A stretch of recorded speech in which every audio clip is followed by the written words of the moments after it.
And we start with the mistrial of former Grand Rapids police officer Christopher Shore.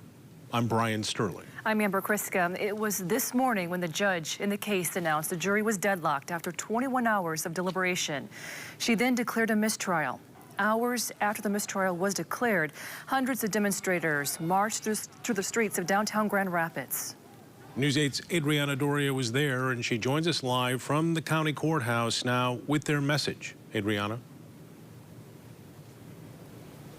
Brian, Amber, it is a much different picture outside of the courthouse as protesters have cleared out for the evening, but emotions were high all through this afternoon and tensions were certainly high as protesters gathered outside here to show their support for the Leoya family and show their opposition to that mistrial declaration. And those protests made their way from the courthouse all the way downtown to right outside of Grand Rapids Police headquarters.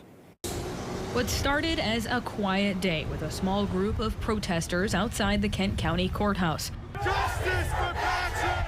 quickly grew larger by late in the afternoon. Boots on the ground! Boots on the ground! Power to the people! Power to the people! Following speeches from people like Kent County Commissioner Robert Womack and Breonna Taylor's cousin.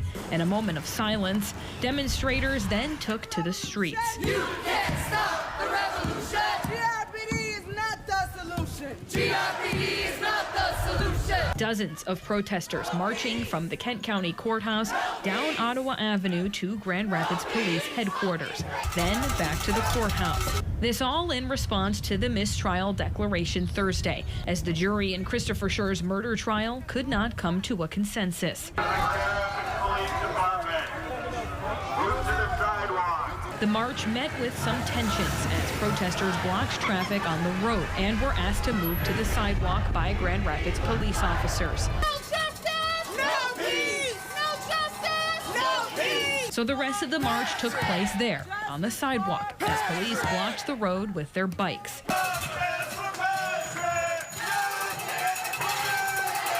That is until marchers made their way back to the courthouse. As marchers began circling the intersection of Ottawa Avenue and Lyon Street, those actions quickly met with police pushback.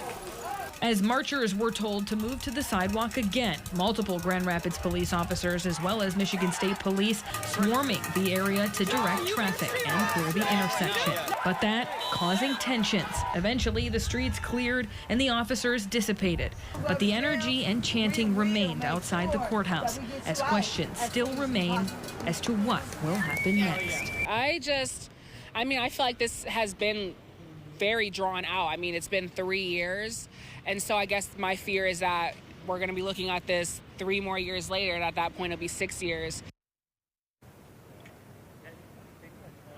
Yeah, so really the waiting game continues. It's unclear what is going to happen next. I did speak with some protesters outside. They say they're going to continue making their voices heard. We don't know if that means tomorrow or this weekend or if any other protests are planned. But as always, we will be sure to continue to keep you updated on air, online, and on Wood TV Plus as anything develops in this trial situation in this story. Live in Grand Rapids, I'm Adriana Doria, News 8. Kent County Prosecutor Chris Becker said that a mistrial was always a possibility. He has the option to retry the case. During a press conference today, he said he doesn't want to rush another trial and he wants to take time to re-examine testimony. This is a big decision, but I'm not going to rush through it. But I'm not going to sit here and, it's not going to be June. I don't have a specific timeline, but I hope to know relatively quickly. Becker said he spoke with the jurors following the mistrial and knew how many felt about the case and where they fell on either side of it, although he refused to discuss the details. As for the defense, attorney Matthew Borgula claims the jury was overwhelmingly in favor of acquittal and there were holdouts on the other side. He said the case never should have been filed in the first place and he hopes it will not be tried again. I mean, things change over time with regard to whether police should act in a certain way. That might come into his decision. Ultimately, that's Mr. Becker's decision. Obviously, you know our opinion on whether he should charge it, whether it was 2022 or 2025. Borgula also said there wasn't enough evidence to establish a charge in this case. If there is another trial, he would seek rulings from appellate courts as to what evidence is before. He also said he did not have a lot of time to talk to Shore yet, but he knew Shore wanted some resolution to a case that has been pending for 3 years. The Shore family wasn't available for comment. The parents of Patrick Lyoya say that they are in pain, but they will not give up on justice for their son. Lyoya's family, alongside their attorney, Ben Johnson, held a press conference shortly after the mistrial was announced. They said this afternoon they'll continue to seek answers and justice in the death of Patrick. Also, I want to say that it hurts my family, my wife. We are bleeding, we are in pain.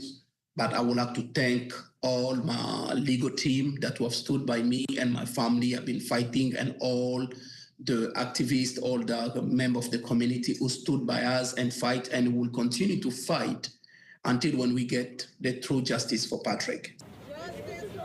Attorney Ben Johnson said that today's outcome did not affect the civil suit that they have filed. He said the civil case is a lower burden of proof, and he believes that their case is extremely strong. Our coverage to the Christopher Shore mistrial will continue during daybreak. You can also watch all the major moments today in Reaction online at woodtv.com.